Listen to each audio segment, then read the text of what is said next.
Welcome to the Virtual Center for the Study of the Constitution and Civic Responsibility, an ongoing inquiry into American political origins and evolving institutions. The Executive Director of the Virtual Center is Dr. Bill O'Brien. He's also your host for this conversation. Here he is now, Dr. Bill O'Brien.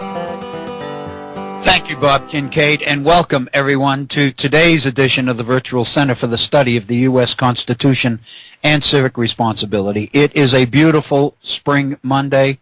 The temperature here in Appalachia is in the low 70s. It's clear. We're looking at a little bit of change this evening, but right now it's clear after a beautiful Easter weekend. It's Monday, the 21st day of April, and it is a pleasure to be with you here at the Virtual Center. When I say that, which I try to do each day because I really do appreciate the opportunity to be here, this time I really mean it because it's been close to a week and a half since we've been together. We, as most of you are aware, we didn't do programs last week primarily because there was nobody to produce the program. Bob was out of state, as many of you know, and was doing his program from Washington and Washington, D.C., and we had no way to produce the program. He couldn't do it from there, and so what we decided to do was to just run previous programs. I do believe that that's what we did. I listened a couple of days, and that's what we were listening to. So it is a pleasure. It is really a pleasure to be back with you today. I got a couple of emails from listeners, obviously wondering what was going on, why we weren't on, and I did want to explain why we weren't on because I don't want people to think that anything untoward is going on other than what really is. And it was the issue of production of the program itself.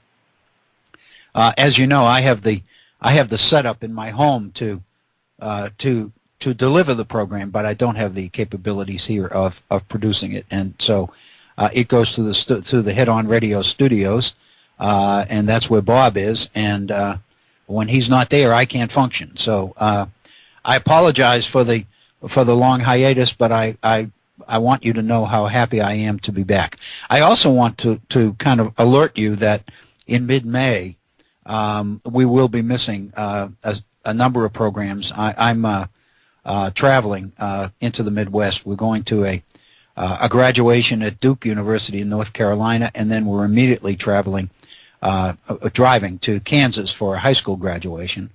This is a very, very important. It's my wife's grandson, and it's one of those deals where we promised him we would attend his graduation if indeed he hung in there and graduated. He's a very good student. He's apparently he's been admitted to several schools in the fall. He's selected, as far as I know, he's going to be going to Rutgers in New Jersey. He got a pretty healthy scholarship there. And we're really proud of him, and part of that pride is our promise to make the trek to Kansas. So we will be doing that. So for a period of about 10 days, we will be out of pocket. It'll probably encompass two full weeks of programs here at the Virtual Center. So I just kind of wanted to put you on alert. I don't want you to think that anything like a program change or anything is happening. It's just that. And that will happen in mid-May. I believe we'll be leaving the weekend of May 9th and 10th, and so that would mean that our program would be the first program that I would miss would be the following Monday, which would be the 12th, I believe, and it would be those three programs that week, and then the three programs the next week. We'll be returning at the end of the second week. So, but once that's over. And I'm not looking forward to the drive. I'm looking forward to being there, obviously, and then being back. But I believe that's really all that I know about that would interfere with any kind of a regular broadcast schedule from then on. So I do encourage you to stay tuned and continue to support not only the Virtual Center but more specifically the Head On Radio Network. I think by the time we finish our program today, I think you'll appreciate how significant it is that we continue to do what we're doing, or try to. We appreciate your support so much your willingness to send emails of encouragement, your calls, and I realize we haven't as yet gotten a whole lot of calls here at the Virtual Center, but the phone number is there, the opportunity is there, and we trust that as we continue to go on, we will continue to get more people who will be comfortable offering their reactions or their opinions to the issues on the table at the time. Our phone number, since I mentioned it, I might as well give you the number. Our phone number is area code 304-658-3333. That's 304-658-3333. My email address, if you'd like to communicate directly with me via email, I would appreciate very much hearing from you, and I would commit to responding to you if I can in kind. I appreciate the time it takes to sit down and write an email, and if you're willing to put that kind of time in, I sure as heck am more than willing to put in an equal amount of time in responding to you. So my email address is waobrien906@gmail.com. That's waobrien, O-B-R-I-E-N, no italics or apostrophe or anything like that. OBRIEN 906, all one word, at gmail.com. Just before our last program, just before we went on the air, I was made aware of a radio interview that former South Carolina Senator Jim DeMint conducted at a Christian radio station, as I understand it. I've looked at a number of websites that cover this, and of course many of them are reproductions of the same thing. So you look at 5 or 6 of them, you get exactly the same copy. And of course, that's understandable since he said the same thing. He only said it once, and he said it one way, so everybody's reporting the same thing. But anyway, the point of the story was that in the course of the interview, Jim DeMint, who, as many of you will know, resigned his seat as South Carolina senator in order to accept the executive directive's position at the Heritage Foundation. At the time of that switch, I think, and I guess I'm revealing myself politically here, but I felt good about that, mainly because I thought that it would be one less vote that I would need to worry about in the United States Senate. Of course, he took the position, he made the change, because he believed that he could accomplish more of his personal goals and his agenda as director of the Heritage Foundation than he could in the United States Senate. My focus was on the Senate. But as it turns out, he's been involved in a few things as director of the Heritage Center, which suggests that Jim DeMint is a name and a position on issues that will continually be there to listen to and to address. He speaks for, I believe, a very important political position or ideological position in our society. It's one we need to listen to and understand very, very clearly and to take seriously, and I do. But anyway, in the course of the discussion on this particular radio program, Jim DeMint got into the issue of slavery, and made the point that the federal government really didn't have that much to do with the abolition of slavery in America. It was the Constitution of the United States, and it was the people of the United States and their, the faith of the people in the United States recognizing that slavery was wrong and that something had to be done about it. And so, and I've got some notes here, so I'll kind of bring you in on the details. He appeared on a radio program called Vocal Point with Jerry Newcomb of Truth in Action Ministries. And basically he made the statement that no liberal is going to win a debate that big government freed the slaves. And he was there to promote a new book that he had, that he has written on returning America to the principles of the Constitution as he sees them. And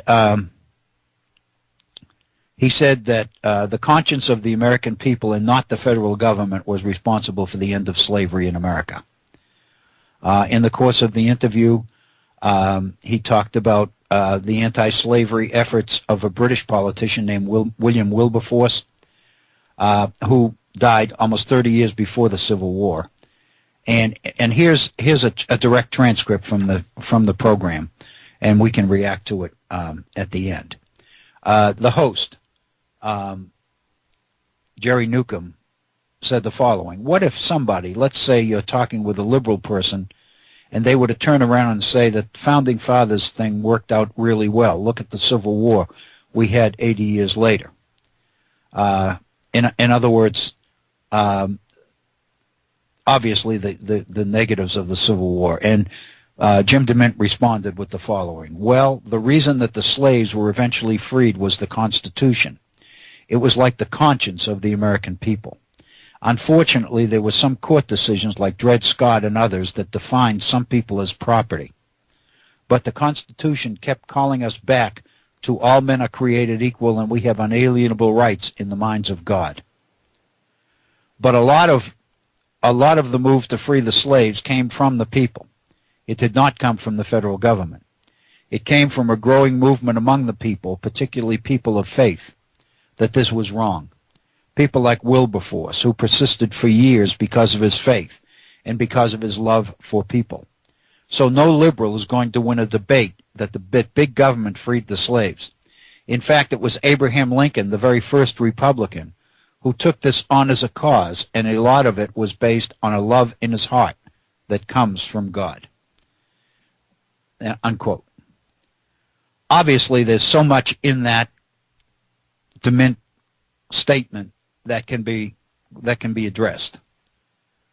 First of all, as we all know, I'm preaching to the choir here, but all men are created equal and we have certain unalienable rights is not in the Constitution of the United States, it's in the Declaration of Independence. So one is confronted by an either-or situation. Either Jim DeMint didn't know that, didn't know the documents well enough to know what was in one as opposed to what was in the other, or he did that because he believed that both documents were pretty much the same and it made no difference. In other words, he knows that somewhere there's a statement about inalienable rights and the fact that all men are created equal. And since in the mind of conservatives, many conservatives, the Declaration of Independence and the Constitution are at least equal, if not the Declaration being considered even more significant than the Constitution in the eyes of some conservatives, that what that would mean is it doesn't really matter where you ground it. It was said and it pertained to the Founding Fathers. So that's the first thing. The first thing I think we would have to jump on is playing fast and loose with historical record. Not only cherry-picking evidence to support a particular point of view, something that you want to say, but taking things out of context in order to justify it. And I think we have a classic example of that here. The fact that, you know, the implication that the people, especially people of faith, came to realize that slavery was wrong, and it was that more than anything else that resulted in the termination of slavery in America. And of course what that does is ignore or totally isolate the Civil War itself. There's absolutely no question, historically, that many of the abolitionists were people of faith. Many people believed that slavery was in such conflict with the Bible and with Scripture that they used that as a major support for their anti-slavery positions. But the fact of the matter is, abolitionists were pretty much considered outliers in many ways, not only from the position of the slaveholding South, but even within the North. We have all sorts of stories about abolitionists being attacked in the North by whites who really didn't didn't like the implications of what the abolitionists were saying. I mean, basically what they were implying was that people who supported slavery were in fact sinners. If you say that slavery is inconsistent with the Holy Bible, then what you are saying is that those people who continue to support or advocate slavery are living in some sort of sin, that they are out of whack, if you will, with Scripture. And many people resented that and didn't like that. And who are these people to tell me what's right and what's wrong and all of that? There was, and then they would resort to the Bible and point out that there were slaves and slavery was justified in the Bible, et cetera, et cetera, et cetera. But the fact of the matter is, if you look at the confiscation acts during the war itself, when Congress confiscated slaves and granted them freedom, and many of you, I'm sure, as I did, enjoyed the movie Lincoln last year. Academy Award winner for the lead actor who played Lincoln. But the point is, the political machinations that went into manipulating and maneuvering the 13th Amendment through Congress, and Lincoln's ability, his skill at manipulating the political system to get the 13th Amendment through, which was really the theme of the movie, would suggest that the federal government and Abraham Lincoln himself had an awful lot to do with the abolition of slavery. The role of Congress, the use of federal troops in the South to liberate the slaves, the Emancipation Proclamation, and the declaration that slaves in states which were in rebellion against the Union were free. And of course there's a lot of criticism of that. I'm one of the major critics. The idea that Lincoln so worded the Emancipation Proclamation that it applied to the slaves that were the slaves in states which were in rebellion against the Union, but it excluded slaves in states that were in support of the Union, the so-called border states, Maryland and Kentucky and Missouri, states that had slaves but had not seceded and gone with the Confederacy. Lincoln's, for obvious political reasons, wanted to do everything that he could in order to make sure that these states stayed loyal to the Union. So he avoided a proclamation of an anti-slavery proclamation freeing the slaves in all the states, because that would probably drive the border states into the Confederacy. So he excluded the slaves in those states. In reality, then, what we are confronted with is a major conundrum about the Emancipation Proclamation, a major contradiction.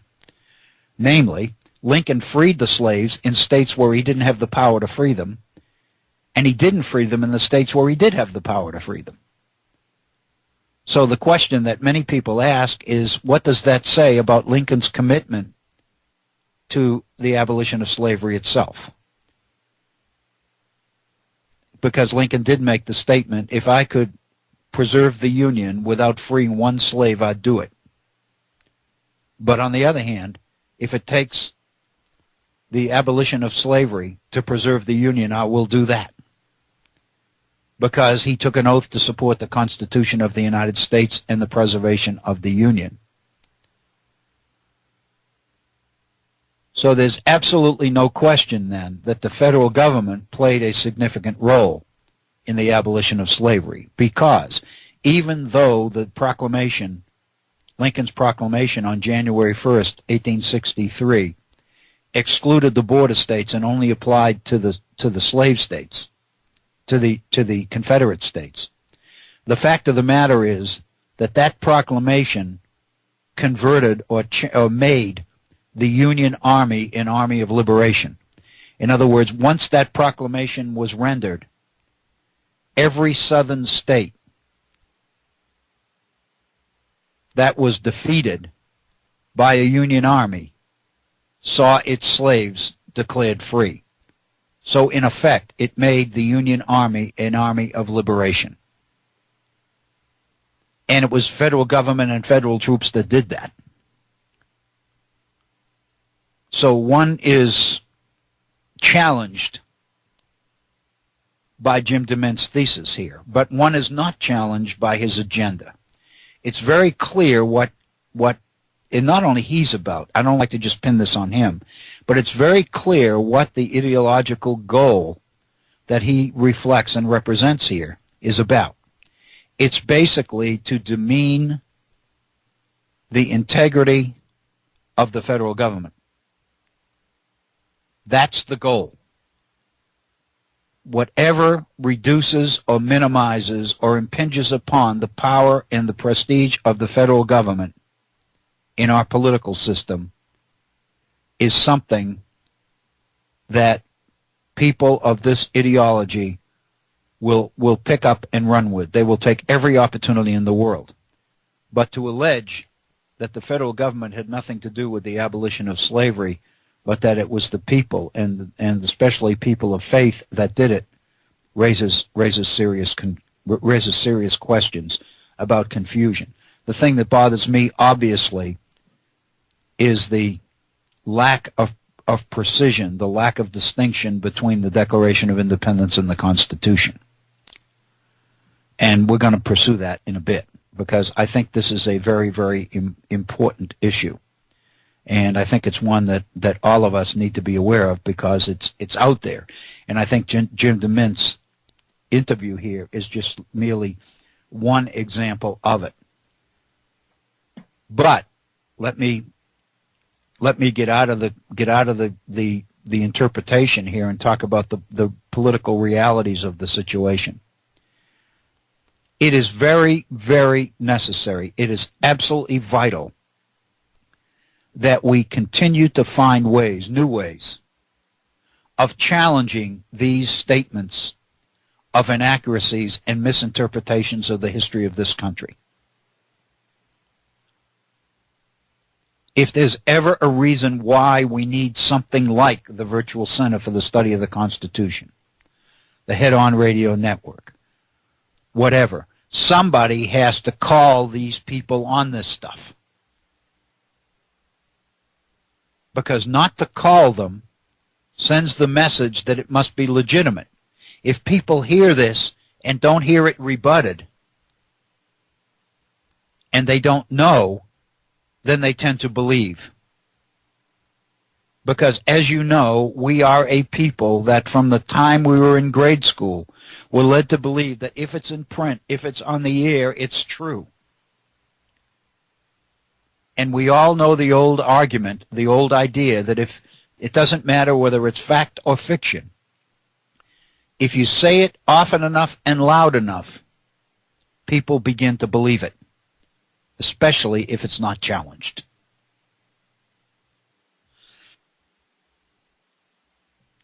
So I think it is absolutely vital to keep in mind that it is important to challenge these things. Sometimes it's an irritant because there's a tendency to say we're dealing here with people who are engaging in historical inaccuracies, and historical fictions, half-truths, innuendos, and all the rest of it. But the fact of the matter is, what they are doing is not really the issue to them. To them, these are merely means to an end, and it's the end that we need to concentrate on. The assumption is, if they can come up with enough and say it often enough and loud enough, then people will begin to see it as validation for the agenda that they represent. And it's that agenda we cannot allow to happen. We cannot. And this idea of cherry-picking history by going into the past and using the founders to justify a political agenda, a contemporary political agenda, an ideological position, is one that all of us must constantly be alert to and be aware of. I'm going to provide yet another example of that later in today's program. And this one is by George Will, who's one of the most, I believe, one of the most reputable op-ed columnists in America today. Obviously very conservative, obviously well thought of and well respected. But the fact of the matter is he's an ideologue. He has an agenda. His number one priority is not learning what the founders said and what the founders meant by what they said. His principal agenda is tapping into the founders in order to select what he needs in order to justify the agenda that he wants to promote. It is a disservice to the founders. It is a disservice to the Constitution of the United States. It basically says that all's fair if the agenda is the right one. And of course, by believing that they have the right agenda, then what they are saying is there's no hold barred. Whatever we have to do to make this go, we will do it. Somebody has to challenge that. And the reason that somebody has to challenge it, obviously, is because it's wrong. It's a disservice to people who claim to be defenders of the Constitution of the United States. It's a disservice to the founders. It's being disingenuous and insincere about the history of this nation. More important than that, its principal outcome is to confuse and befuddle and manipulate the opinions and the political ideology of the young in this country. That's the most serious offense, I think. That what this is about is basically persuading the young and the vulnerable and the unsure in our society. And we all know, Lord knows, we've spent enough time here at the Virtual Center over the last year in looking at the educational system. We will continue to do that. There's quite a bit more coming out on the Common Core.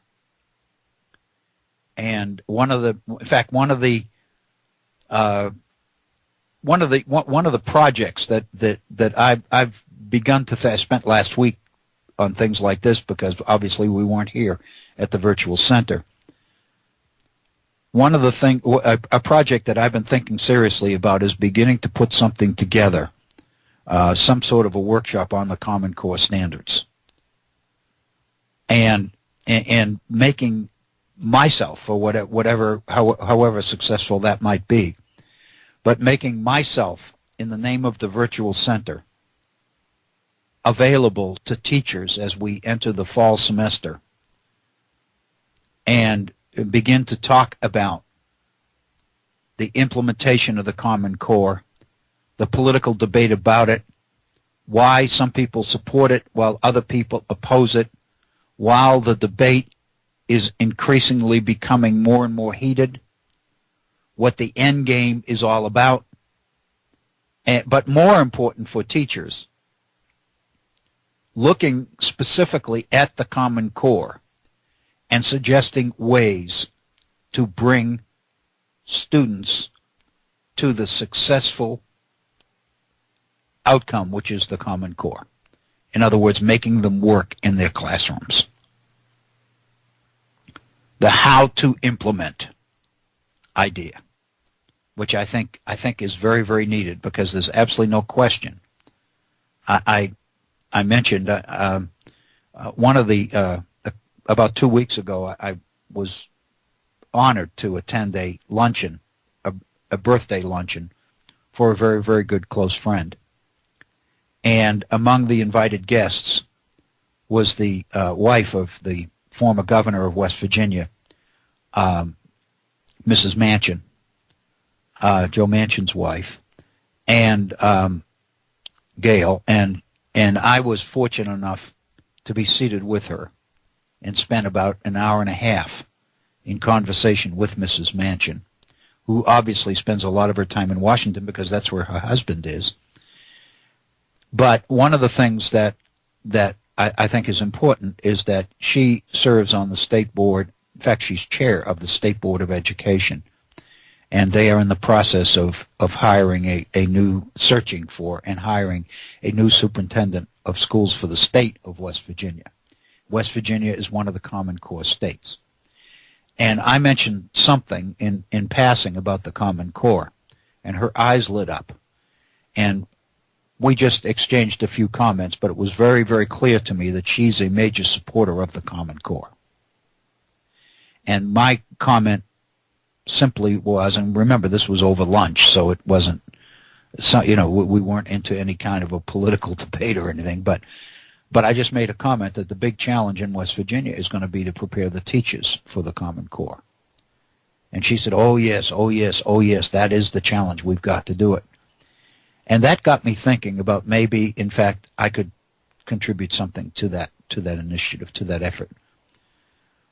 Because I tend to be a supporter. I tend to put what's in the Common Core ahead of who did it and why they did it and what kind of big money's behind it and who's behind it, whether there's a lot of Bill Gates money involved in promoting it and all the rest of it. I understand all of that. But I also understand what's going on in our education system. The point is, this situation here with the Jim DeMint interview is a classic example of why we need something like the Common Core.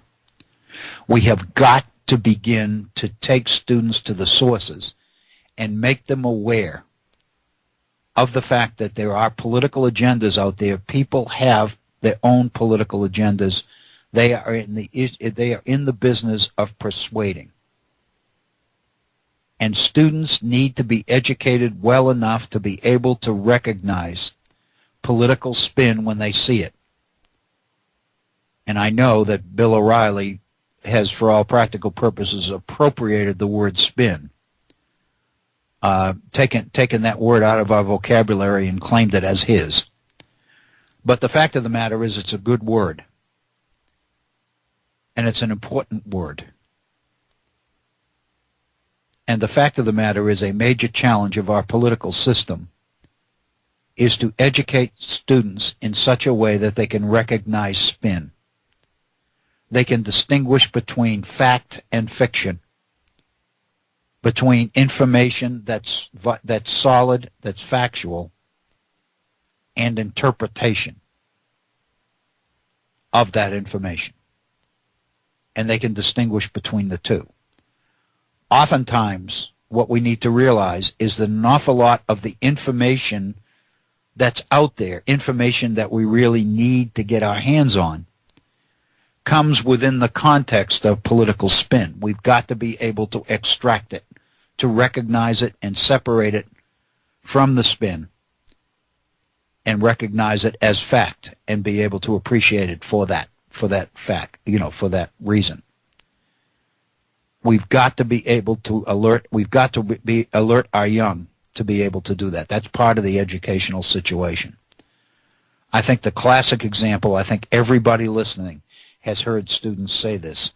I don't know what's wrong with me, but I read an argument that argues one side and it sounds perfectly reasonable and logical to me, and then I pick up another argument on the same issue that's totally different, and that one seems to be. Which one's right? I've had students, I bet you it's more than a dozen times in the course of the last numbers of years in my teaching, I've had students say that. Which one is right when you get conflicting opinions on the same issue? How do you tell which one to believe? And of course, the fact of the matter is, education is not knowing which one to believe. Education is the ability to effectively analyze each position so that you can recognize the substance from the fluff. And by extracting the substance from both sides and how they are used, you begin to formulate your interpretation. I would suggest to you that's what education is, that's what the Common Core promises, and that's what we've got to begin doing in our schools, and we've got to equip our teachers to be able to do that. So, I don't want to change this into a program on the Common Core. But I do think it is absolutely vital that we begin the process of protecting our young people. I would suggest this is the reason, this is a major reason why some of those who are most violently opposed to the Common Core are opposed. They talk about its education for work, it's all emphasis on skills, it demeans scholarship and all the rest of it. They say that. And the potential is there. In fact, if teachers don't handle it the way the Common Core is designed, then it could become that.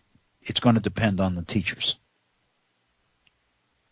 But the fact of the matter is the Common Core offers promise for real change in our educational system, more substantive change than has been available in a long time.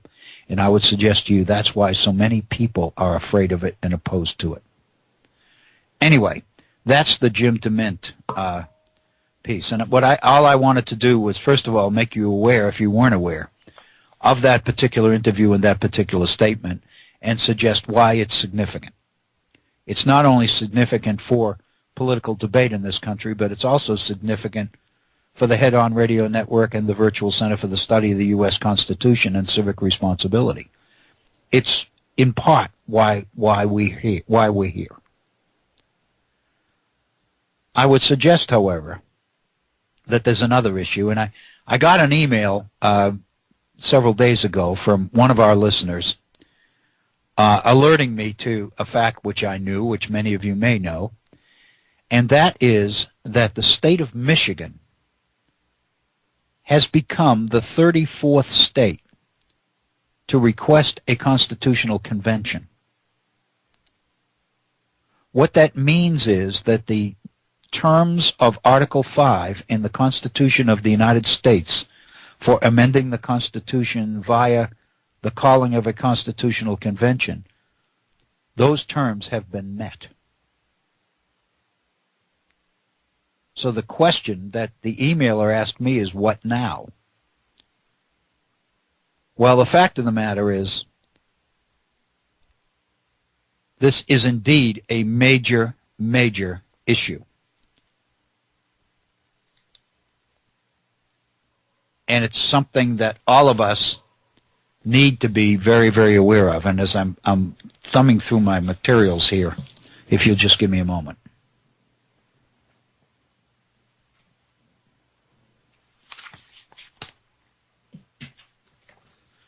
A couple of things about,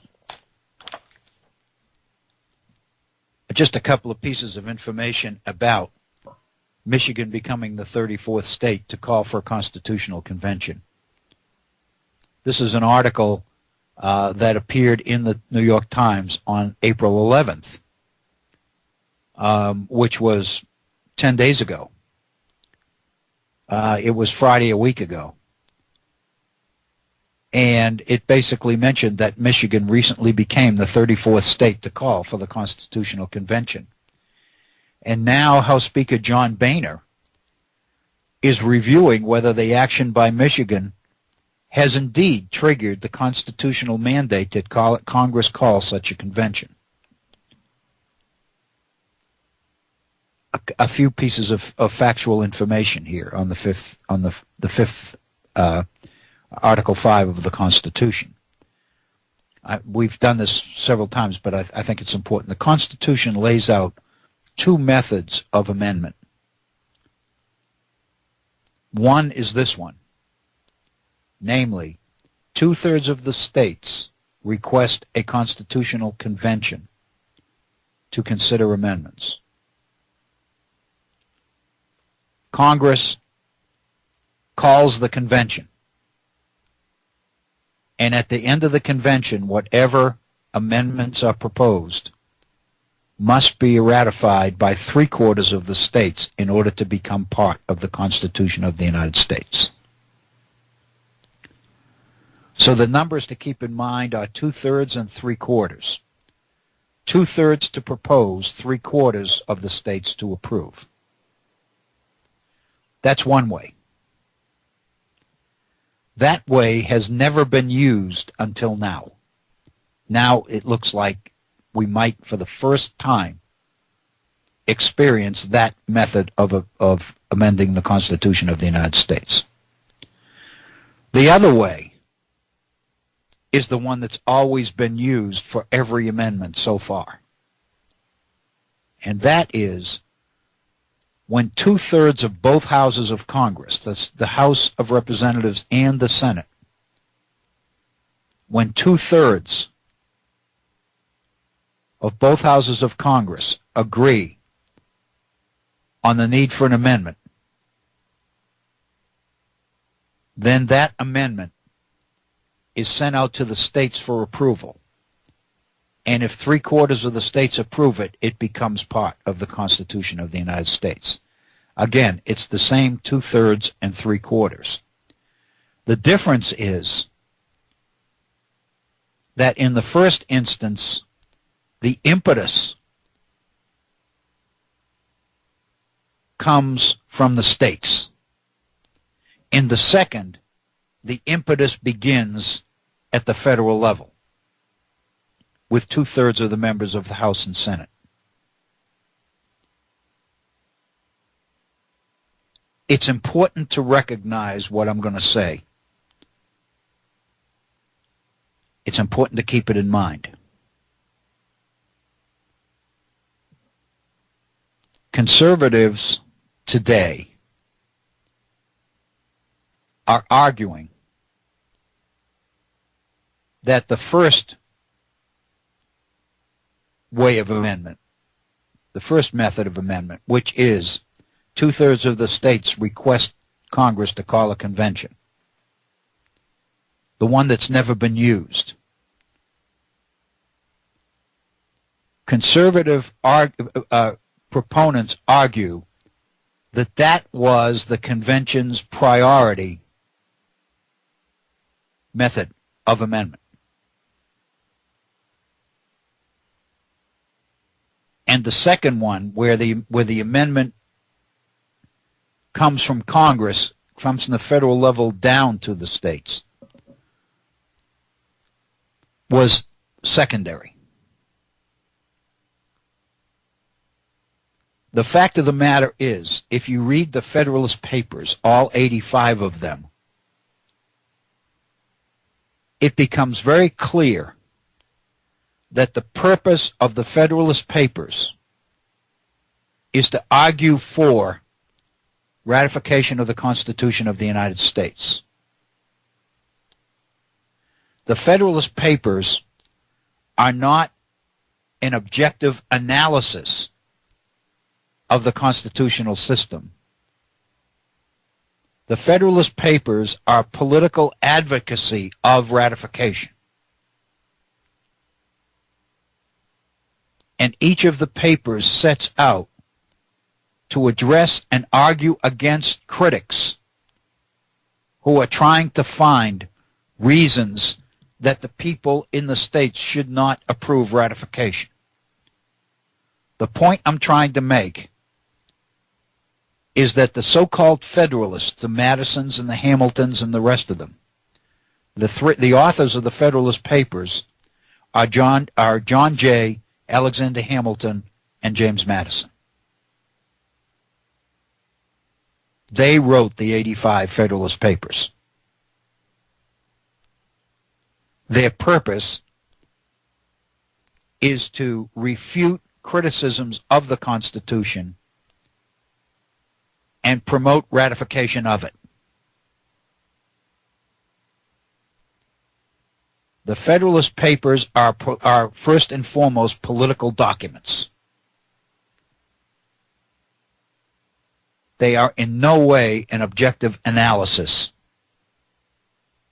of the system. They are analytical efforts to explain why states should adopt this system. And we talked quite a bit about that.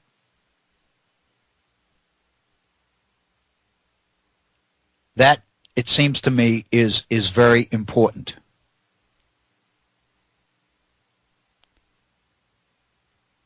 Because when you cite a Federalist paper for evidence of a particular position, it's very important to understand the context in which the Federalist Papers were written.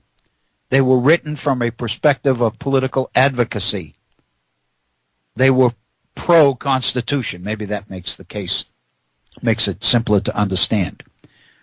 The whole agenda of the Federalist Papers was to argue for and make the case for ratification against those who would argue against ratification. Part of the Federalist strategy, part of the strategy of convincing the states to ratify is to reassure the states that the things being said about the Constitution by critics are not true.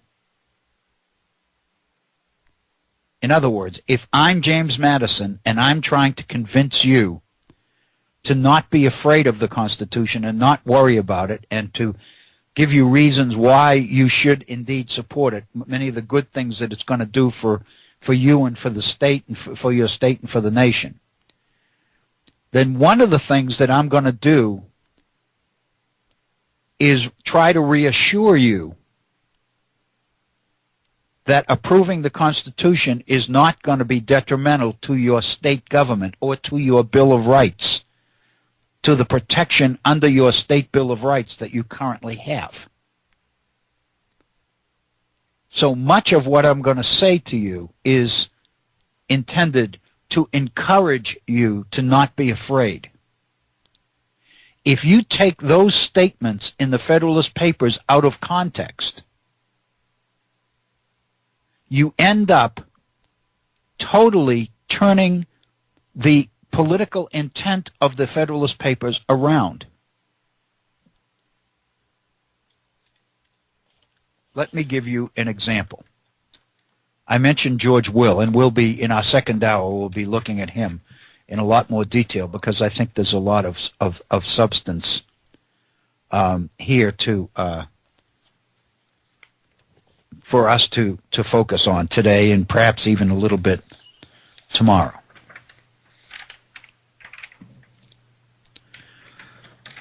In his argument about amending the Constitution, specifically an amendment, a balanced budget amendment, which would control federal spending, George Will goes to number 85 of the Federalist Papers, the very last one.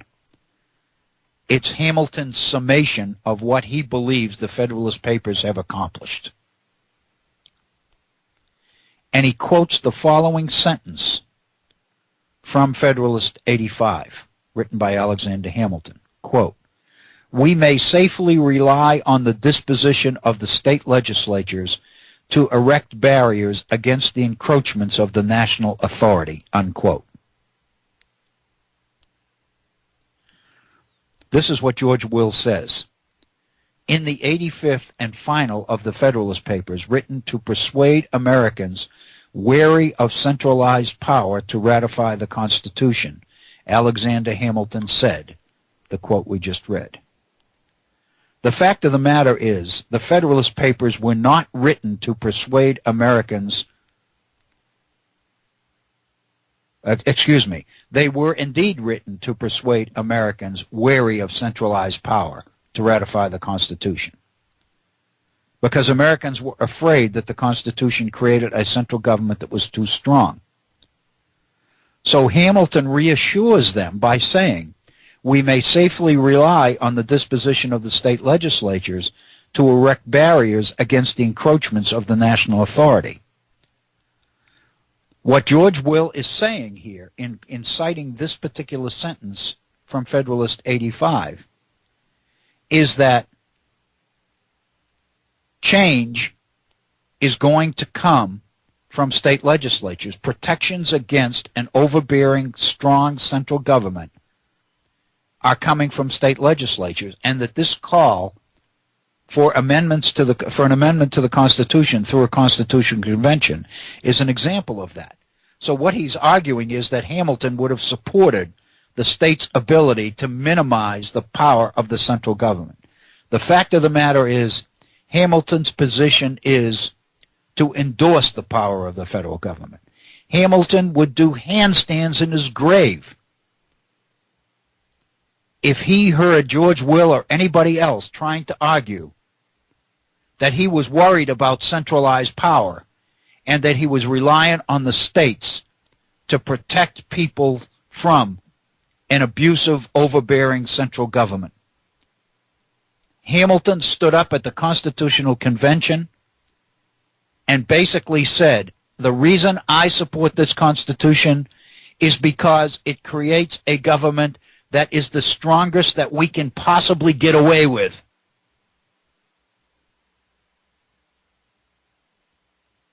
The reason that the Constitutional Convention was called was because of what the founders believed, the framers believed,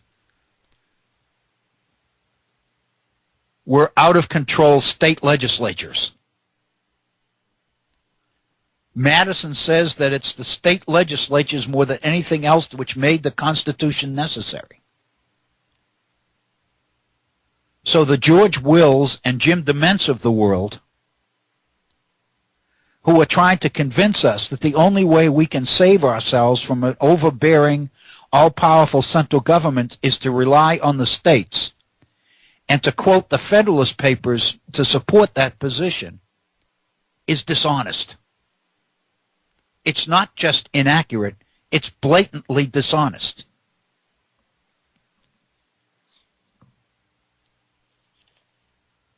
Let me share with you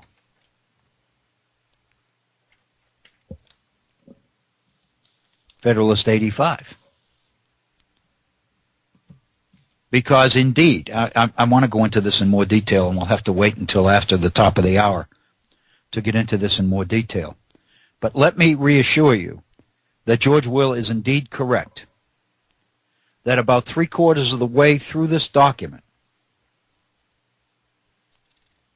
Hamilton does say in Federalist 85, so the quote is accurate, we may safely rely on the disposition of the state legislatures to erect barriers against the encroachments of the national authority.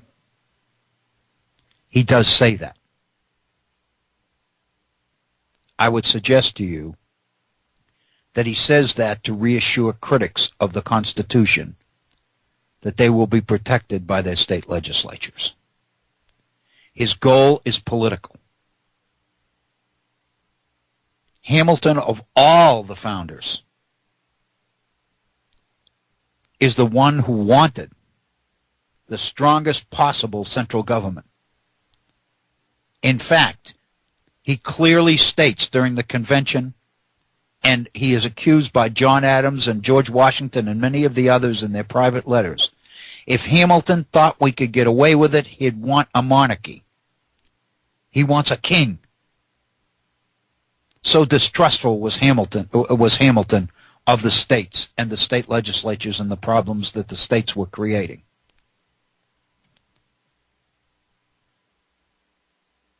To turn that around and make it appear as if Hamilton was suspicious of a strong central government and therefore trying to reassure people that we can depend on the states to protect us from that, is more than an illusion. It's more than a delusion. It's an outright lie. To be aware of it. If you continue to read, I'm just going to take this one part right now. The very last sentence, I find this interesting. This is the last sentence of Federalist 85, which means it's the last sentence of all the Federalist Papers. This is the very last sentence in the 85 papers that John Jay, James Madison, and Alexander Hamilton wrote. Let me share with you the last sentence. I dread, Hamilton says, I dread the more the consequences of new attempts, because I know that powerful individuals in this and in other states are enemies to a general national government in every possible shape, unquote. I would suggest to you that in George Will and Jim DeMint and the Mark Levins and those who are advocating the calling of a convention in order to restrict the power of the central government, these are the powerful individuals that Hamilton warned us about in the very last sentence of the Federalist Papers.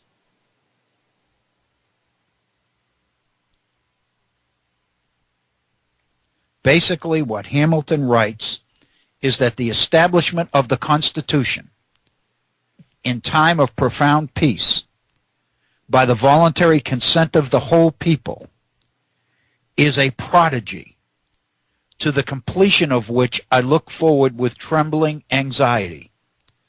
I can reconcile it to no rules of prudence to let go the hold we now have in so arduous an enterprise upon 7 out of the 13 states. And he's talking in New York, of course, and he's basically saying 7 of the 13 states have already ratified. And after having passed over so considerable part of the ground to recommence the course, I dread the more, because we're so close to ratification, he's saying, the consequences of new attempts. And what he's talking about is the calling of a second convention. The calling of a constitutional convention, he suggests, is a way of the opponents of strong central government to destroy it. Therefore, I know that powerful individuals in this and in other states are enemies to a general national government in every possible shape. We are witnessing those enemies today. Those people advocating the calling of the Constitutional Convention are enemies to a general national government. They are out to destroy the government of this country. And they're trying to use the founders to justify it. And it is a disgrace. It is more than dishonest. It's a disgrace.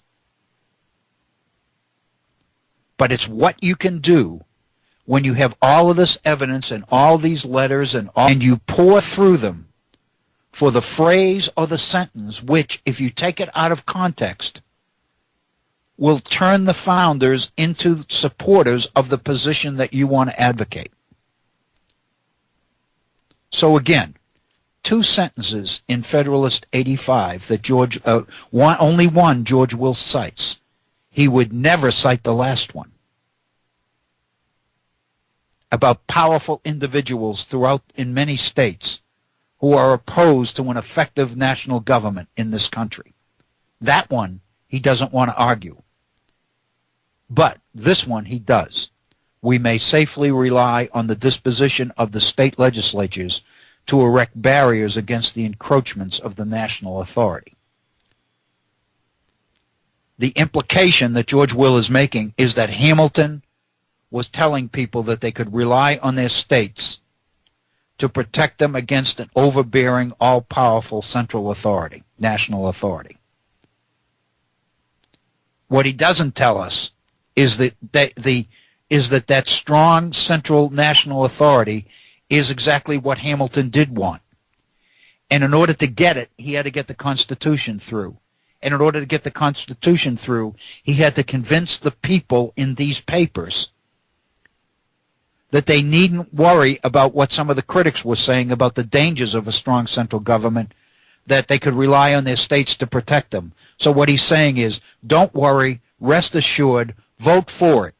It offers us more positives than a few negatives that these people are trying to emphasize. But if you take that out of context, Hamilton becomes an opponent of strong central government. He's anything but. He's the epitome of the opposite. Hamilton is the one at the Constitutional Convention who said, all nations, all states, all communities, actually is the term, all communities are divided into the few and the many. The few are the rich and well-born, the many are the rest of the people. Give to the first, which is the few, a reason to support the government, and you ever will have good government. Hamilton wants to turn power over. So this argument that's being made is dishonest. And I think we need to realize it. The difference between this and the Jim DeMint argument about slaves, however, is that DeMint's argument is so obviously out of context with history that it's probably patently absurd. But this one is not absurd at all. This is devious. And it's something we need to flesh out and we need to understand. So let's do it. That's why we're here. It's now the top of the hour. It's 5 p.m. in the East. We're going to pause and take a 5-minute break, and then we'll be back with a second hour of this edition of the Virtual Center for the Study of the U.S. Constitution and Civic Responsibility. Please stay with us. We'll be right back.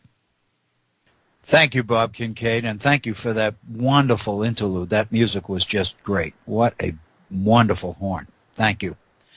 Welcome to the second hour of the Virtual Center for the Study of the Constitution, the U.S. Constitution, and Civic Responsibility. This is Bill O'Brien, and if you've been with us since the top of our first hour, we thank you for staying with us. If you are just joining us, welcome.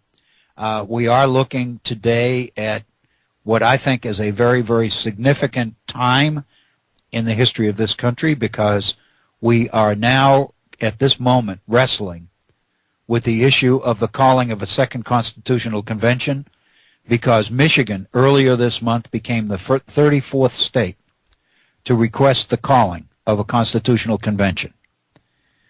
And it is very, very important to know that the Constitution of the United States does not really provide Congress with an alternative to the calling of a constitutional convention.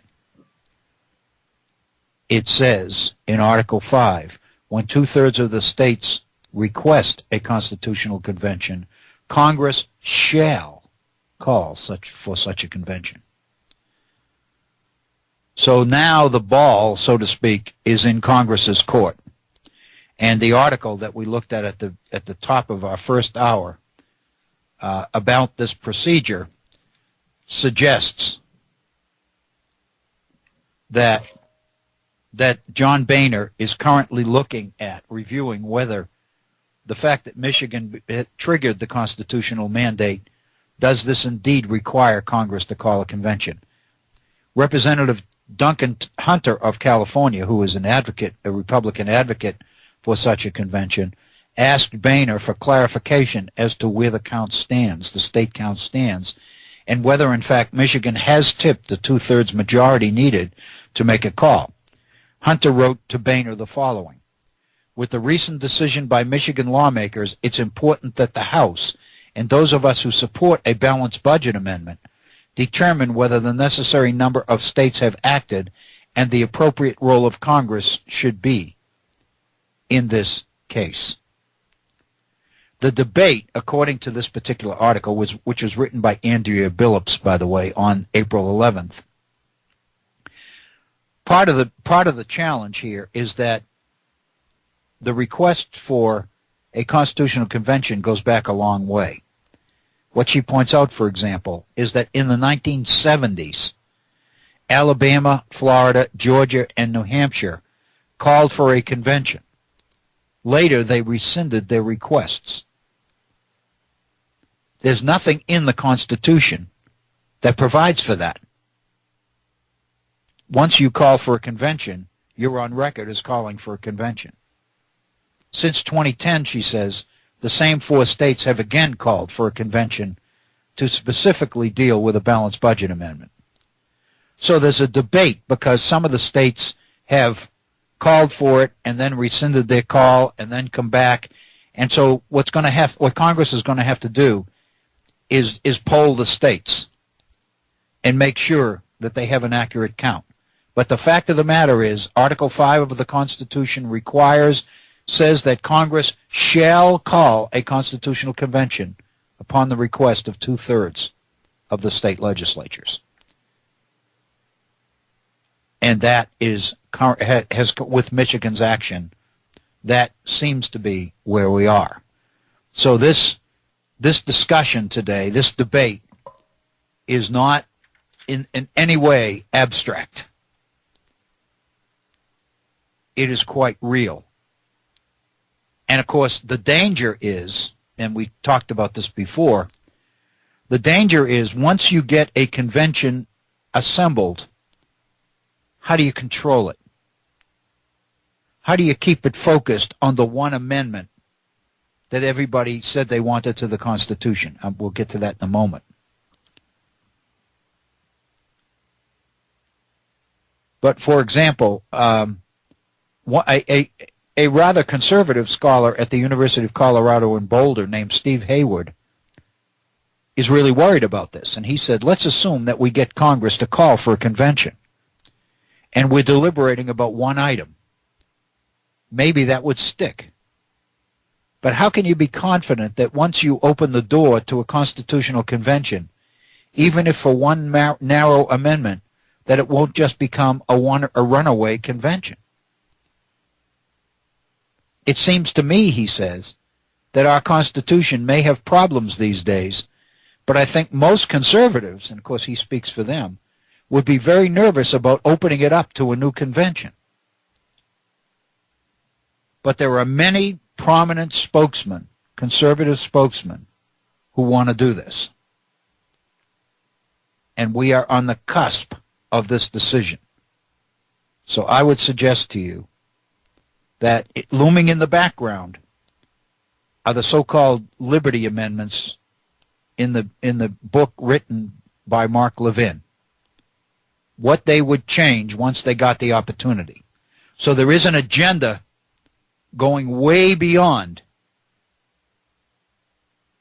a balanced budget amendment that's there in the shadows, waiting for the opportunity to be introduced. I would suggest to you that this is a critical time in the constitutional history of this nation. Welcome to the Virtual Center for the Study of the Constitution and Civic Responsibility on this 21st day of April. It is a beautiful spring day here in Appalachia. I kind of gather that chances are better than even that it probably is a similar day where you are as well. I know there's bad weather in the country, but the fact of the matter is this looks like what we've been waiting for through a very arduous winter. It looks like spring is here. I want to welcome you to the program. Welcome you if you're just joining us. If you've been with us, as I said earlier, in our first hour, thank you for staying with us. That really tells us something, and I appreciate that very, very much.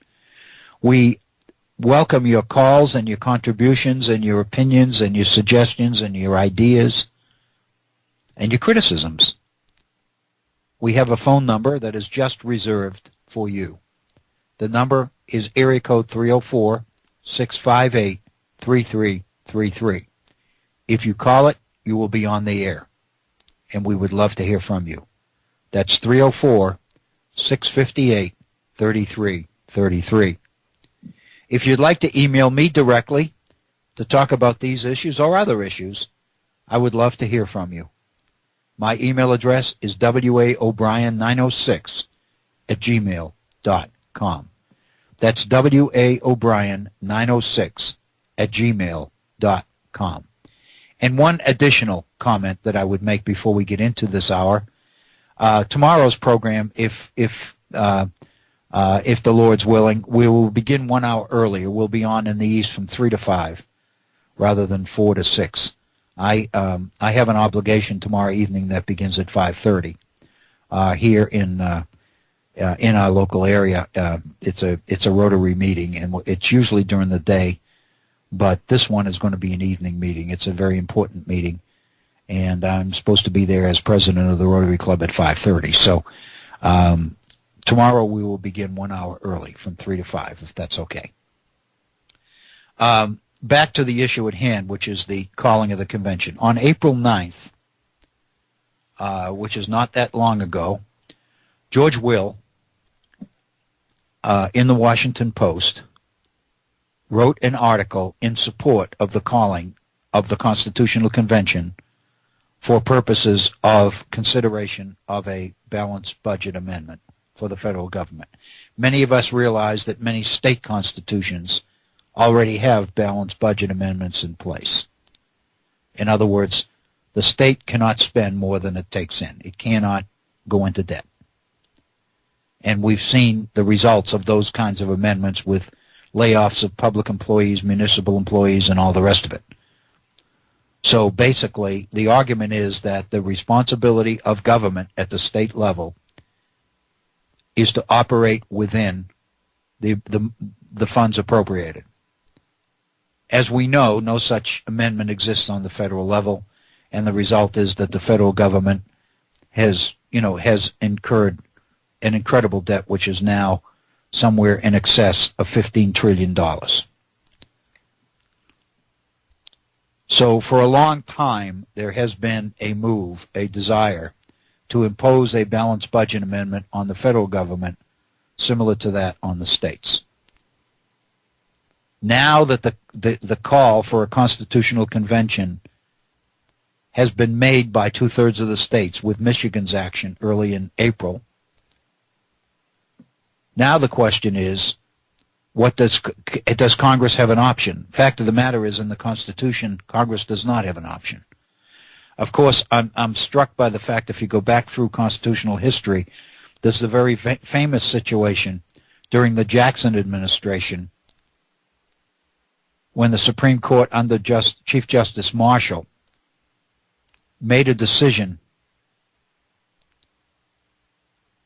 related to land sales in Georgia. The court struck down, in one of its most famous cases, land deals in Georgia because they were fraudulent. And President Jackson made the very famous statement, John Marshall has made his decision, let him try to enforce it. And the fact of the matter is, if Congress were to decide to not adhere to the call for a constitutional convention, the question remains, what enforcement powers the court might have to force Congress to do this. I mean, this could be a constitutional crisis in America. But that's hypothetical. George Will, in his article on April 9th in the Washington Post, talks about the Goldwater Institute in Phoenix, Arizona, where he writes his column from, talks about the Goldwater Institute's Compact for America and the fact that they are proposing a constitutional convention carefully called under Article 5 to enact a balanced budget amendment written precisely enough to preclude evasion by those who would want to go beyond, to take it beyond the purpose for the narrow purpose for which it was called. The Compact for America has proposed an amendment, and here it is.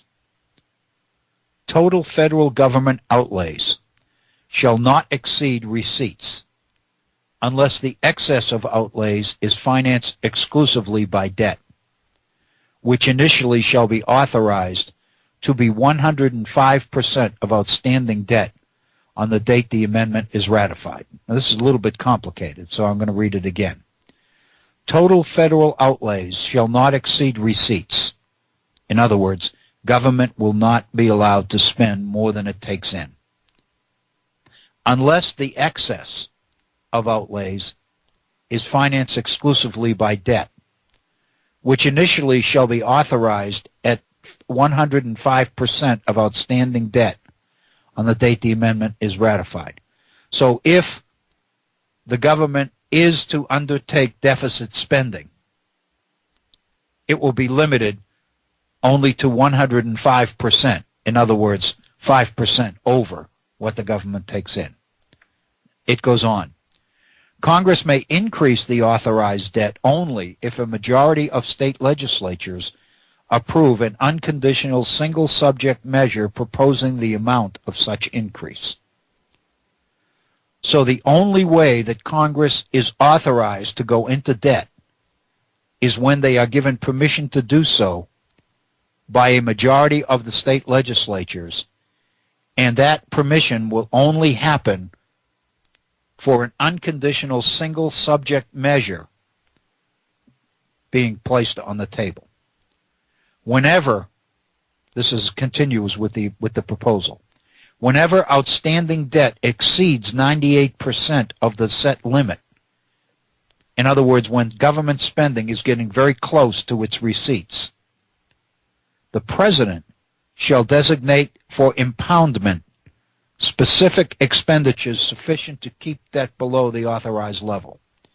In other words, when it looks like spending, government spending, might exceed income, this amendment would put the responsibility on the President to impound the necessary funds to make sure that that government did not go into deficit spending. The impoundment shall occur in 30 days unless Congress designates an alternative impoundment of the same or greater amount. Any bill for a new or increased general revenue tax shall require a 2/3 vote of both houses of Congress, except for a bill that reduces or eliminates an existing tax exemption, deduction, or credit, or that provides for a new end-user sales tax, which would completely replace every existing income tax levied by the U.S. government. In other words, the only thing that would take all the restrictions of this amendment off Congress would be the passage of a national sales tax, an end-user tax which would completely replace the existing income tax system. Basically, the purpose of this amendment is to limit and minimize the flexibility of the Constitutional Convention. In other words, if a Constitutional Convention, and so that's the compact.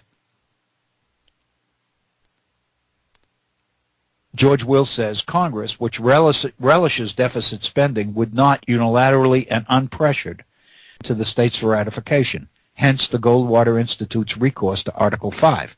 In other words, Will's pointing out this is not an amendment that Congress would ever submit to the states for approval. Congress wouldn't itself. So consequently, what George Will is saying is that the Goldwater had no summarizes Article 5 and the two systems that we talked about. The difference about the convention, even though it's never been used, is that this compact, according to George Will, would closely confine the convention. State legislatures would form a compact, an agreement, to call the convention for the express one-item agenda of ratifying a balanced budget amendment precisely stipulated in advance. In other words, that they would live up to these rules. 1 Section 10 says the following: no state shall, without the consent of, enter into any agreement or compact with another state. What that suggests, then, is that the compact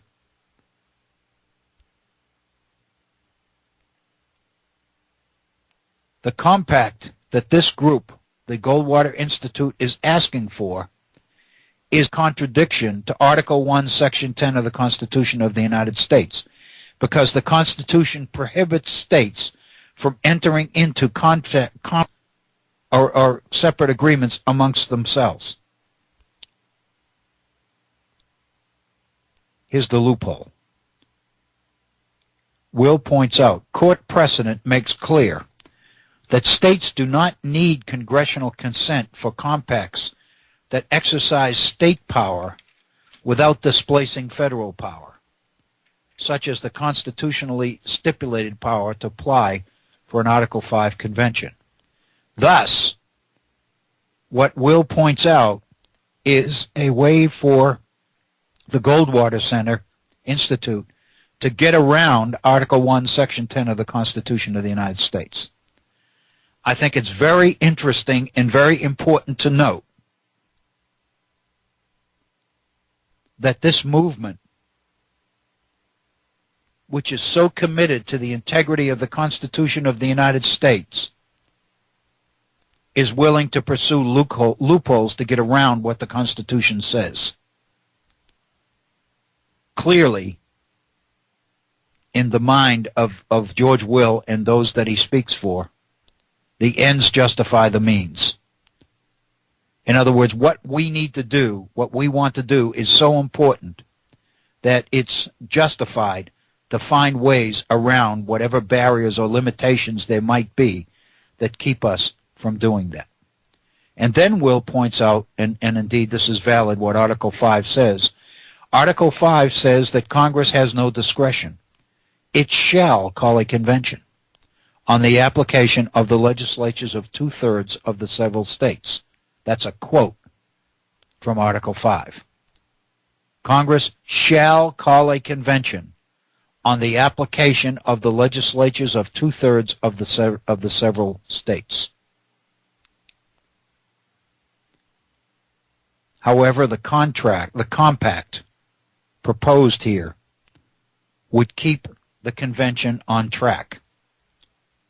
According to this proposal of the Goldwater Institute, this compact among the states would adopt a limited agenda with the force of federal and state law, any deviation from which would render the convention, which is limited to 24 hours, void. In other words, what the compact would say is that the states agree to meet for 24 hours to deliberate on this one amendment. And any deviation or change what we were doing would void the convention. Not only that, but the designates of the states at the Constitutional Convention would be the governors of the participating states. The compact designates as the sole delegates to the convention the governors of participating states.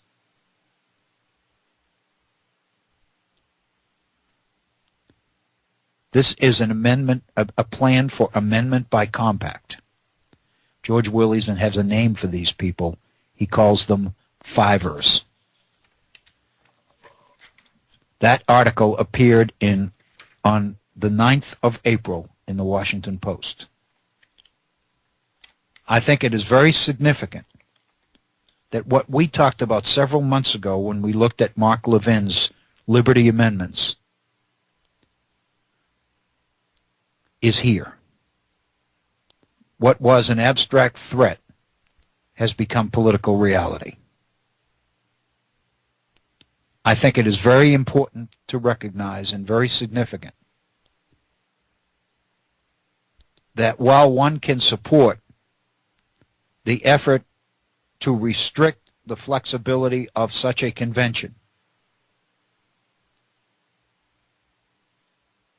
by requiring by compact, under the threat of voiding the entire convention, that attention will only be paid to the one issue for which the convention was initially convened, and that will only involve the governors of the appropriate states. Now, of course, be aware that if all of this happens and the governors get together and approve this amendment, then that amendment must be approved by 3/4 of the states. But the attractiveness of a balanced budget amendment limiting the right of Congress to engage in deficit spending,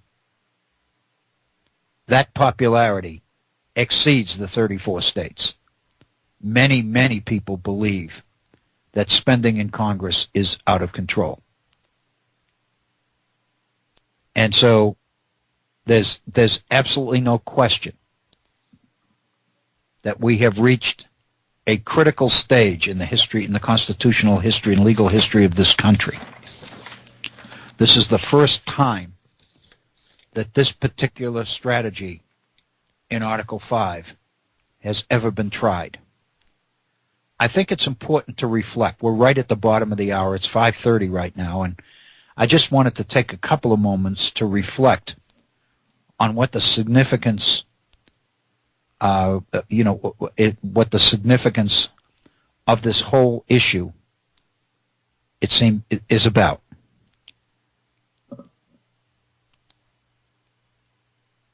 It's very clear if you look at the data, look at the facts, look at the primary documents. We'll do that in a second, and we'll probably continue this tomorrow. It's very important to recognize that the founders, in drafting the Constitution, when the Constitution of the United States was drafted at the Constitutional Convention, there were two strategies for amending the Constitution included in there. This one that has never been used, the calling of the convention, which is at the point now where it might happen, has never been used. There is an effort politically to suggest that the second strategy, which is that amendments begin or are initiated in Congress and then sent out to the states for approval, for ratification.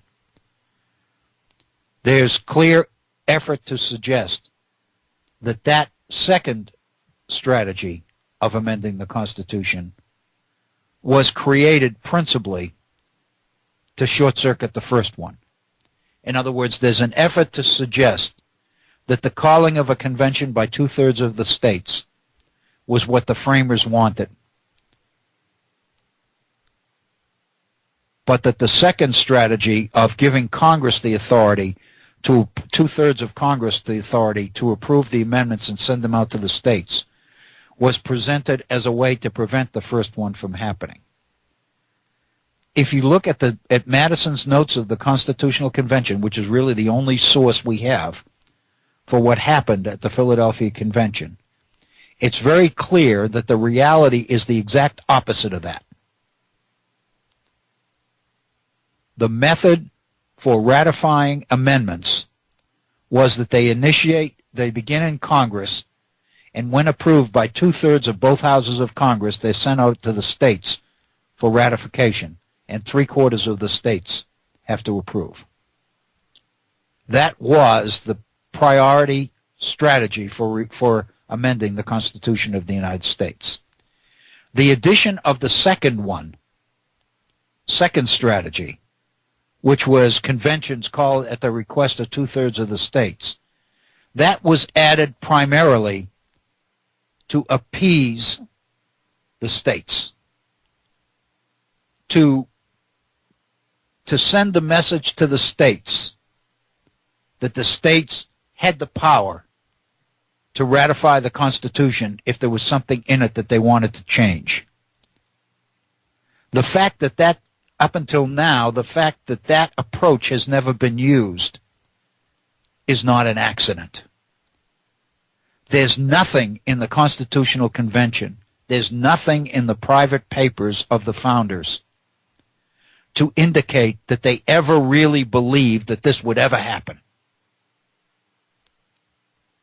In fact, Hamilton's Federalist paper, number 85, the one that we referred to in the first hour today, is written in such a way that it's very clear that Hamilton never believed that, let alone a particular amendment to the Constitution of the United States. It's clear that the Federalists, that this would never happen. So then the question is, if they believed it never would happen, why would they put it in the Constitution? And the answer is because it would appease, it would pacify those in the states who were concerned about the Constitution, concerned about the power of the federal government. It seemed to keep power, to check the power of a runaway central government in the hands of the states. It seemed to be a weapon that the states would have to check the central government. But realistically, the framers, those who included it, never believed it would ever happen, because the states would never agree on anything enough that two-thirds of them would approve. That's the significance of this situation. I would suggest to you that we have reached the point in this country's history where technology, communication, a revolution in communication, has made it possible for the kind of national interstate cooperation and planning that makes it possible for the Mark Levins and the George Wills and the Jim DeMints and the others who are advocating significant change in our government, namely rendering the federal government impotent, are in constant communication with each other on strategy. They are raising money. We know all about this with the Citizens United and the McCutcheon decision about political money going into campaigns. Big money is being used to buy influence in state after state after state. That's where this 34-state two-thirds majority requesting a constitutional convention came from. This is an effort, this is an outcome of interstate that the founders never dreamed of. There's no way they could anticipate the kind of communication revolution and technological revolution that we are experiencing in this country. Madison believed in Federalist number 10, I keep going back to this, that by enlarging the sphere of congressional districts, you include so many competing factions within the congressional district that you make it impossible that there even is a majority faction. And if there happens to be one, they'll be so spread out that they will not know that they are part of a majority, and they will not be able, and this is Madison's statement, they will not be able to coordinate their efforts and cause political problems. In other words, the idea that there would be a two-thirds majority within two-thirds of the states on anything was incomprehensible to the founders. Modern technology has brought us to the point where we are on the verge of seeing a constitutional convention convened. That strategy, that approach to amending the Constitution was put into the Constitution for political reasons. It was seen as a way to get the states to feel comfortable enough to ratify the Constitution. They never dreamed it would be used. It never has been used until now.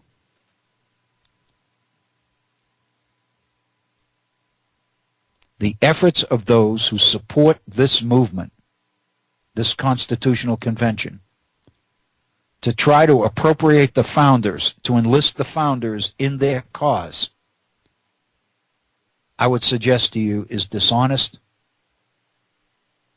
and dangerous.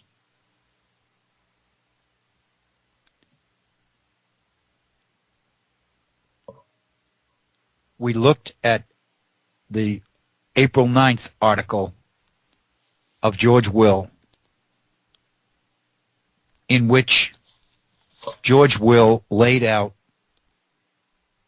the Goldwater Institute strategy for a compact, for containing behavior at a proposed constitutional amendment called, Constitutional Convention called to approve a constitutional amendment requiring a federal balanced budget. That was on April 9th. On April 16th, George Will wrote another column on the meaning and the essence of the Constitution of the United States. This is just an observation on my part, but I think it is very significant that all of these op-ed pieces and all of these articles on the founders, on the framers, on the meaning of the Constitution, on how to amend the Constitution are coming out now. The mere fact that all of this stuff is being written is an indication of how close we are getting, how close we are to some of the stuff actually happening. There's nothing in the media. I've seen nothing in the national media on any of this. This particular article of April 16th that George Will wrote is one that I would like to take some substantial time on, because I think it is incredibly significant. An awful lot of what we are hearing and what we are seeing related to the Constitution, the meaning, the intent of the founders, and all the rest of it is addressed in this particular article. It's an important, very important piece. So if you'll bear with me, I really want to begin to take on this particular article. So let me begin. And the only way that I can be honest about this is to extensively quote George Will and then deal with what he said. So let's begin. The title of this is Progressives Are Wrong About the Essence of the Constitution. This article is written to suggest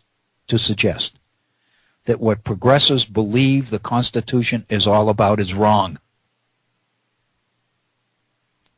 These are the same people that are pushing for a constitutional convention. I would suggest that after reading this article, for people with this mentality to get together in a constitutional convention with the constitutional power to amend the Constitution of the United States is incendiary, is something that all of us need to be aware of. So let's begin. In a 2006 interview, this is the initial lines of the article. In a 2006 interview, Supreme Court Justice Stephen Breyer, who has since retired, said the Constitution, quote, is basically about one word, democracy, unquote. A word that, according to, now back to George Will, a word that appears in neither that document nor the Declaration of Independence. So what is George Will saying?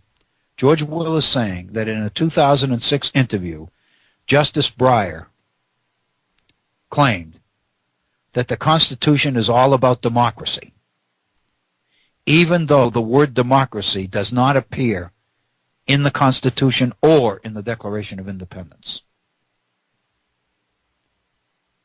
So it's very obvious that George Will is setting out here to take on Justice Breyer's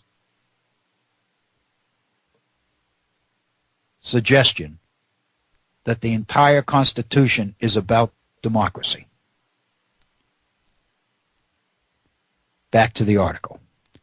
Democracy, according to George Will, democracy is America's way of allocating political power. Democracy is America's way of allocating political power. In the margin of my copy of this article, I wrote, no, it is not. Unless you clarify the meaning of democracy. James Madison in the Federalist Papers talked about democracy. He talked about democracy in Federalist number 10. democracy was the majority faction. The whole Constitution of the United States was designed to make sure that there was none.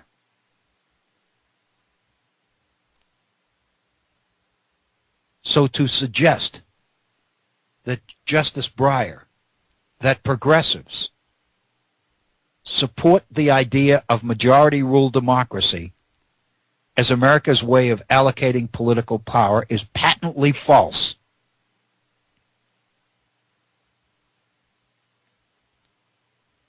The Constitution, however, was adopted to confine that power in order to secure the blessings of that which simultaneously justifies and limits democratic government, natural liberty. This is an important statement. What George Will is saying is that Justice Breyer claimed in 2006 that the whole point of the Constitution was democracy. Democracy is America's way of allocating political power by majority rule. Then Will says that the Constitution was written to confine that power, to make sure that democracy didn't happen, in order to secure the blessings of that which simultaneously justifies and limits democratic government, which is natural liberty. The point: there is nothing in the Constitution of the United States about natural liberty. There is nothing in the Constitution of the United States about natural rights. There is in the Constitution attention to liberty, to freedom. But nowhere in the Constitution is liberty defined as natural. Liberty as natural right is in the Declaration of Independence, not the Constitution.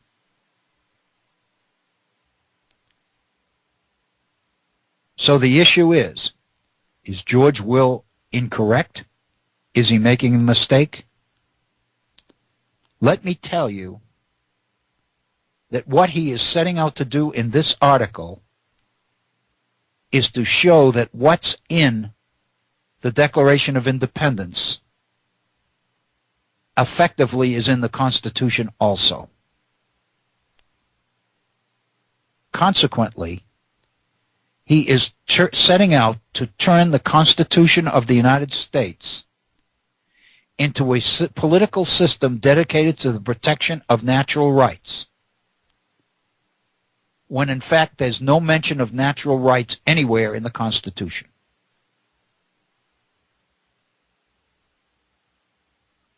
This is not buffoonery.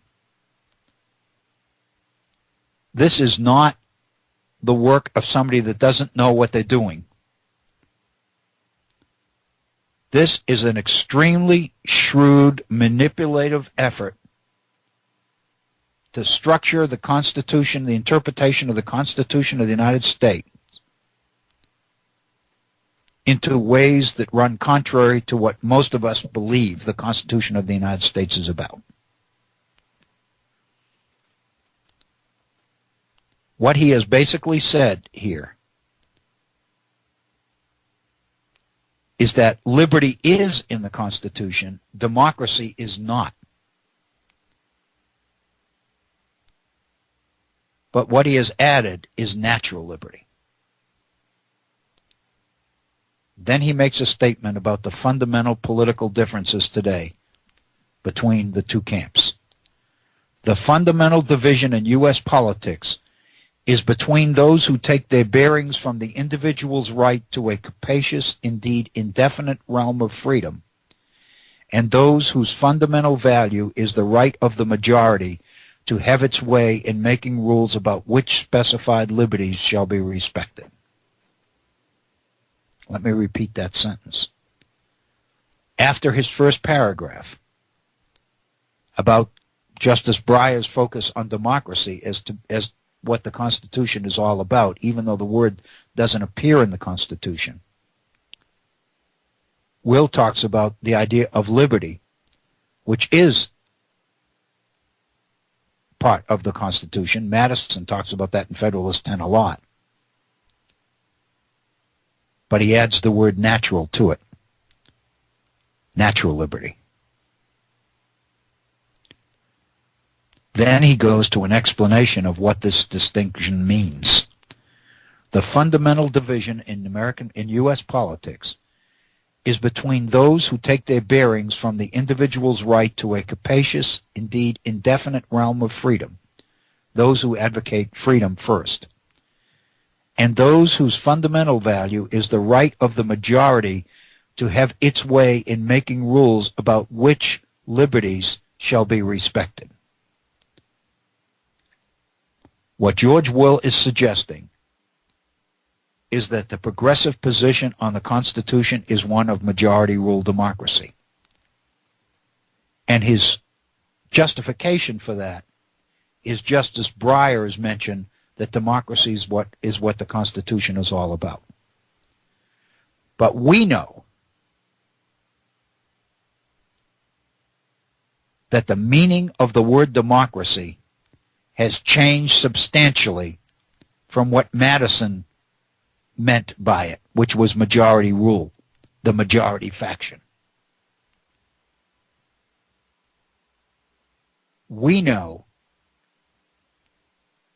that the whole nature of Republican government changed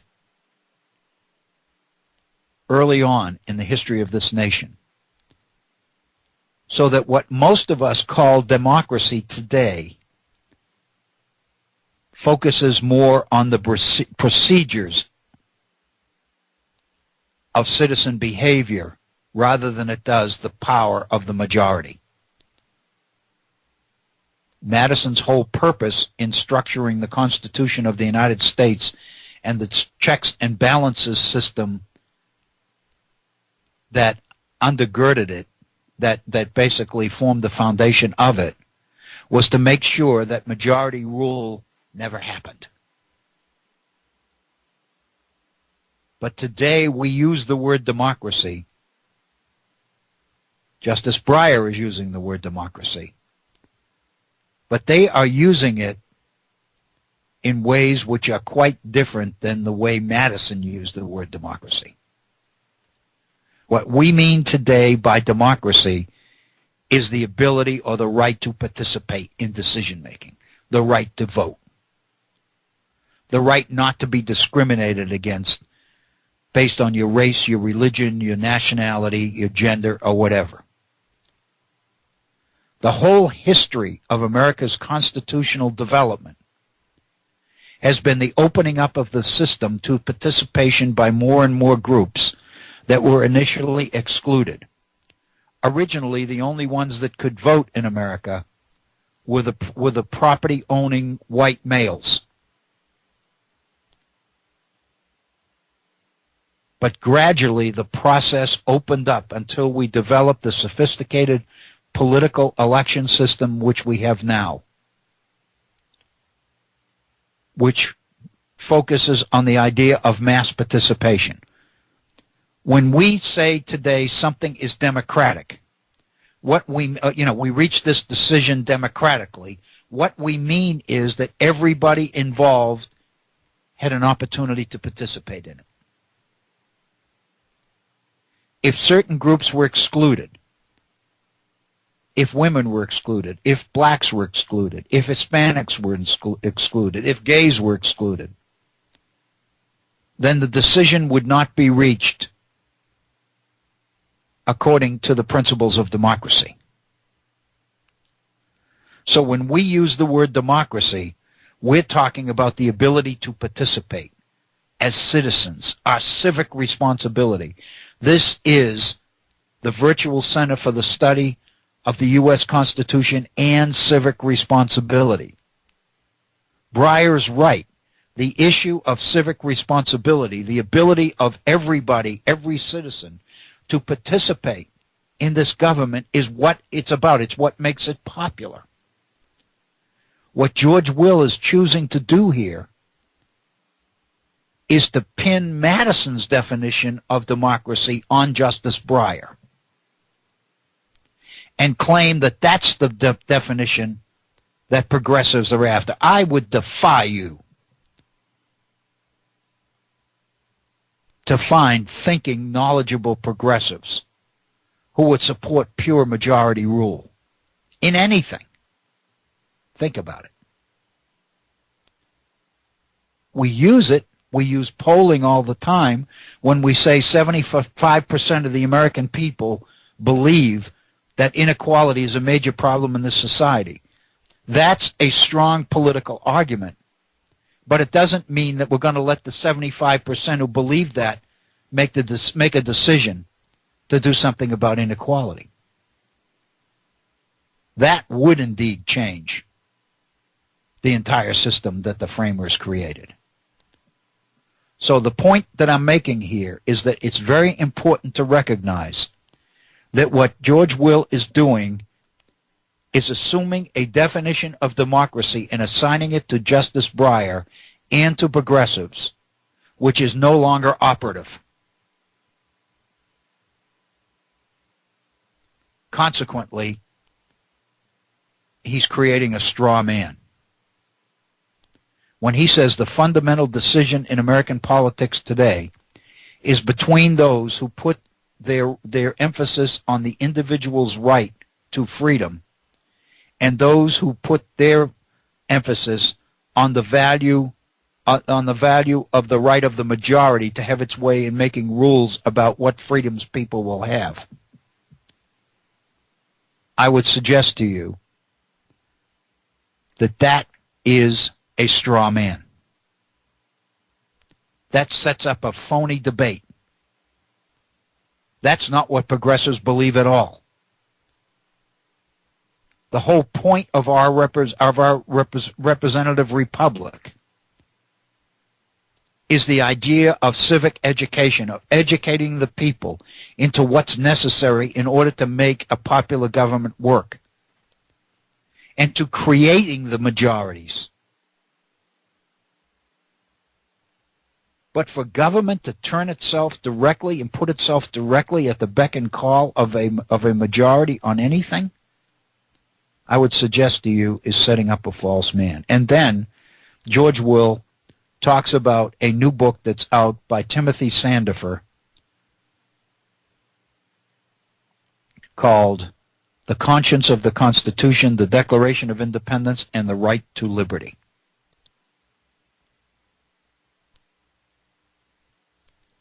And what Sandifer sets out to do is basically put together an argument about the Constitution which suggests the idea that the emphasis is on the freedom of the individual, not the rights of the majority. In other words, this book is based on that definition of democracy as Madison used it in Federalist number 10.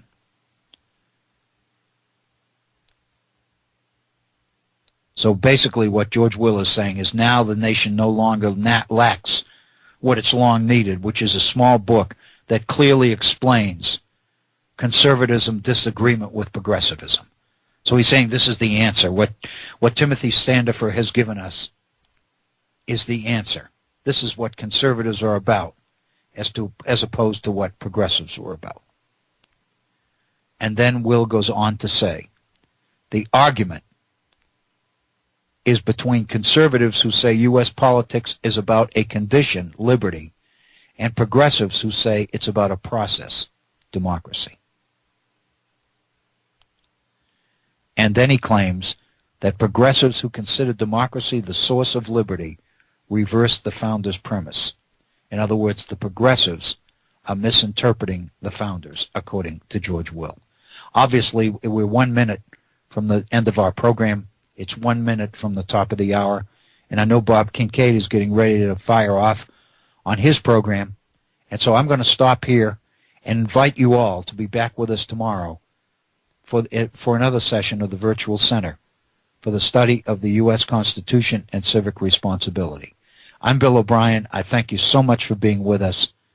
I can't overemphasize the importance of this issue. I hope you can find a way to stay with us. Thank you.